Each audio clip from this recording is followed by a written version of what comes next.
I saw Captain America Brave New World, and so, as expected, I'm going to give you my opinion because it's the first new MCU movie of the year, and there's way more to come this summer with the Thunderbolts and the Fantastic Four.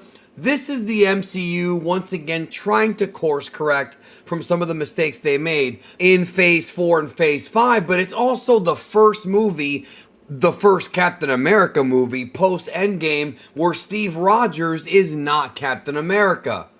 Anthony Mackie reprises his role as Falcon, aka the new Captain America, Sam Wilson. Now, if you're wondering which films you should have seen prior to seeing this one, the movie does feel like a sequel to the events that were built up in the Falcon and Winter Soldier show, including one of the main characters that was introduced in that show is a center point of the plot in this movie. So I did enjoy that show when I saw it way back in 2020, I think it was. I think I enjoyed it. I remember having a good time with it.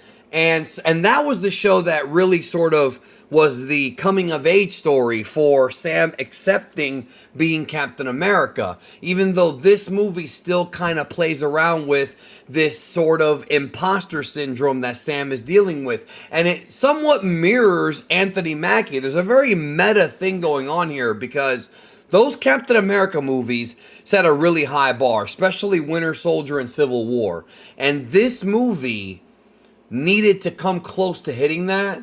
And in my opinion, I don't think that it did. And I'm going to go into why here in just a moment. So, Falcon Winter Soldier, that show set up the movie as well as the events of Eternals. I don't know if you should watch that whole movie if you haven't seen it yet, but obviously Tiamat and the Adamantium, it is a follow-up of that, as well as the surprising thing is that this acts as not a direct sequel, but it mentions and ties back into the 2008 Incredible Hulk movie, back when Edward Norton was playing Bruce Banner, and he fought the Abomination played by Tim Roth and all that.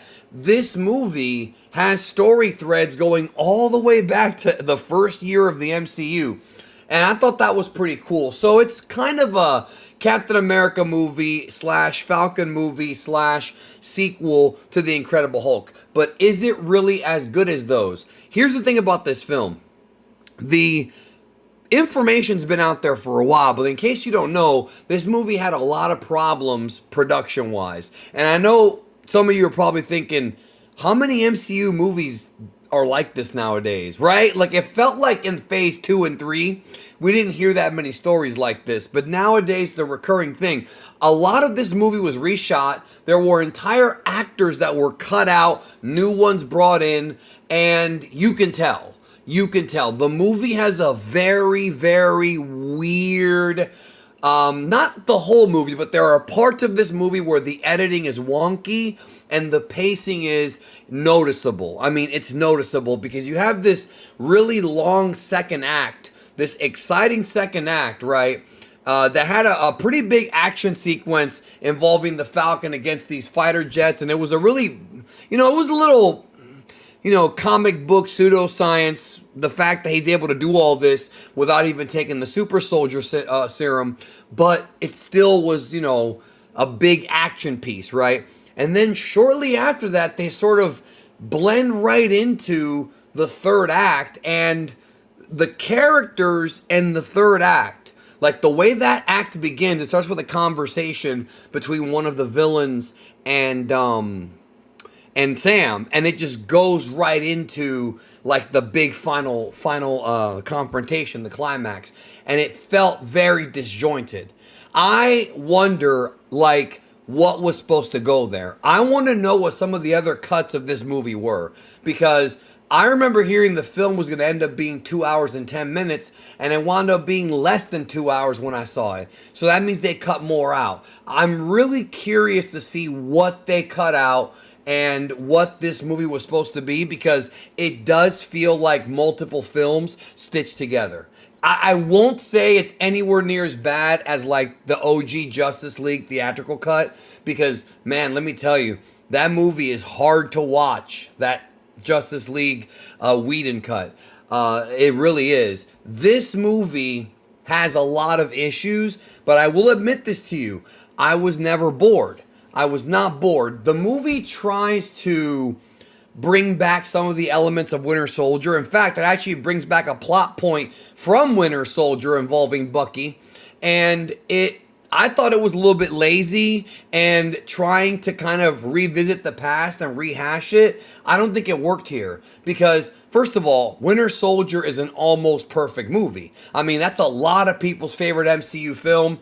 The espionage in it, the twists, the real deep political meanings behind it. This movie felt like this director, and this is no disrespect to the crew that worked on this. I'm not trying to disrespect them. But it felt like Julius Ona, and also the movie has like 5 writers credited, and that's sometimes, in fact, almost always is bad news. But I feel like either Marvel went in and, like what happened with the Marvels, changed some things themselves as a studio, or Julius Ona was trying to, like, it felt like it was someone trying to mimic what the Winter Soldier was, but missing the point. You can't really tell the same story more than once and not do it anywhere near as well. The problem that I have is that Anthony Mackie had a lot of big shoes to fill, to make up for Chris Evans. And I think that he deserved better. I think he deserved a better script. I think he deserved, a better vision, some actual focus.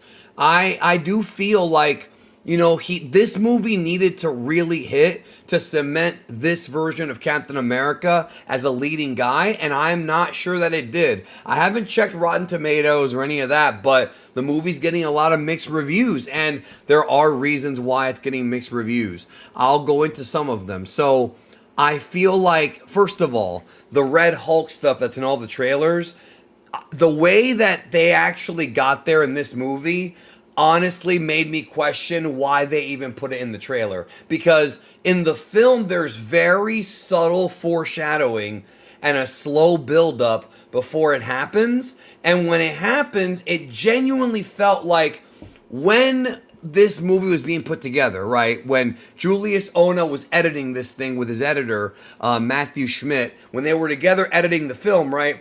It feels like they were trying to keep this part a secret. Like, you could tell that this was supposed to be a big twist for later in the movie for fans to say, oh, wow, so that's what's going on. But they gave it away in all the trailers.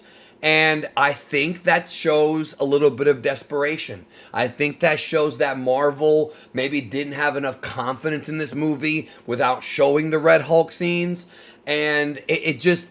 that was a big letdown. It really was. You have sort of multiple action pieces, but there's 2 big ones, one in the second act and one in the third act. I would have swapped them.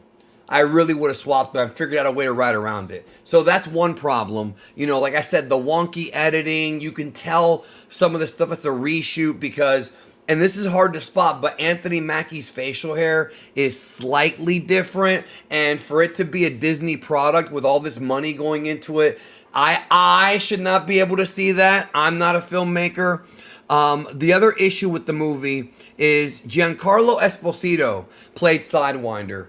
Let me tell you, man, this was a waste of this guy's talent. Esposito is phenomenal. He has presence. Every scene he's in this, I loved. He's a great, great deliverer of lines and a phenomenal actor. I felt like they didn't utilize him to his best of his abilities. If you're going to put somebody like Giancarlo Esposito into an MCU movie, you want him to be a bigger enemy. You don't want him to be just Sidewinder. And I just felt like they could have done so much more with him than what we got here. Like, so much more. Now, speaking of great actors, Harrison Ford. That was an interesting surprise. He did not phone it in.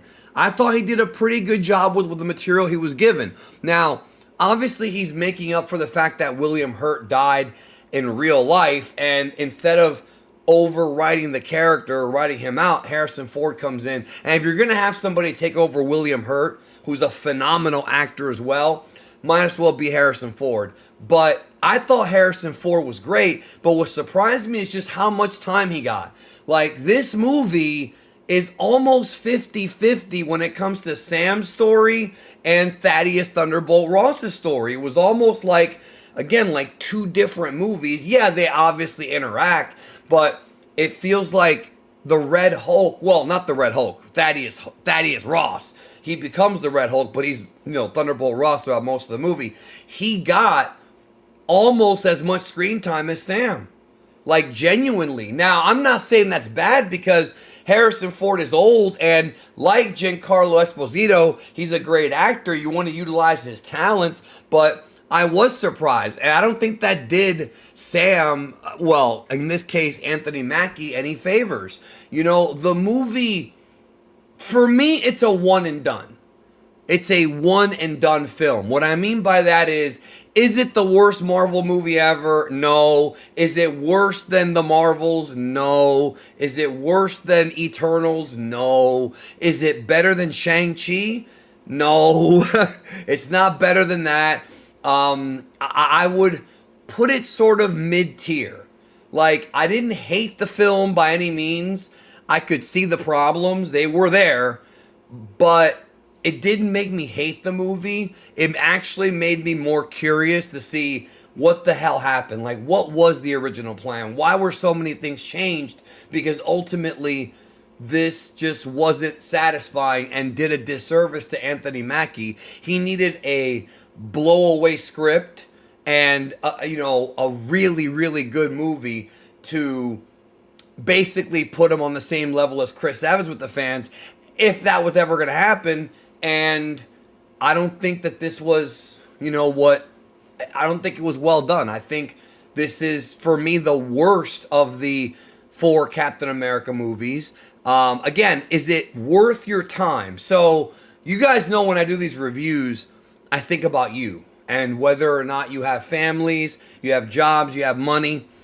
Is it worth going out to watch this movie? If you're a diehard fan of the MCU and you want a little popcorn action for under 2 hours, or if you've got one of those like cinema tickets where you can go, you pay a monthly fee and you go see multiple movies like the AMC Stubs Plus or the Regal Cinemas one, it's not going to hurt. It really isn't. But if you want to wait for Disney Plus, I can't blame you.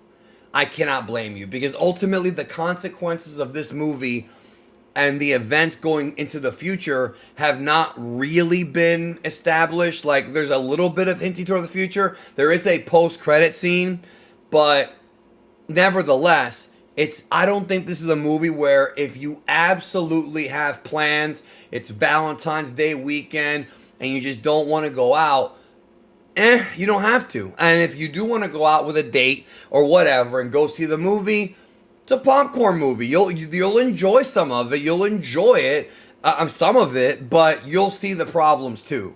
Maybe you'll have different problems. I know some folks that really didn't like this movie. Like, they hated it big time. I didn't hate it. I just thought it was mid-tier. It's mid. It's like, if you were to ask me, and I normally don't do this, thumbs up or thumbs down, thumbs in the middle. Or like, maybe like a 5 out of 10, like right in the middle. And that's not a good rating, but it's not like it's complete tripe.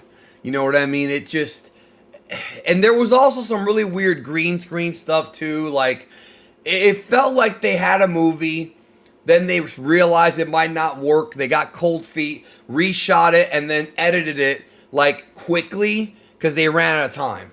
That's what this felt like. So those are my thoughts. I'll go more into it probably on the weekend as we do the spoiler talk. I'm planning on doing a spoiler review on this, even though there isn't that much to talk about, but there is stuff that I don't want to give away here. So anyways, man, that's my review. See you guys tomorrow. Take care of yourself, and let me know down below what you thought of Captain America 4.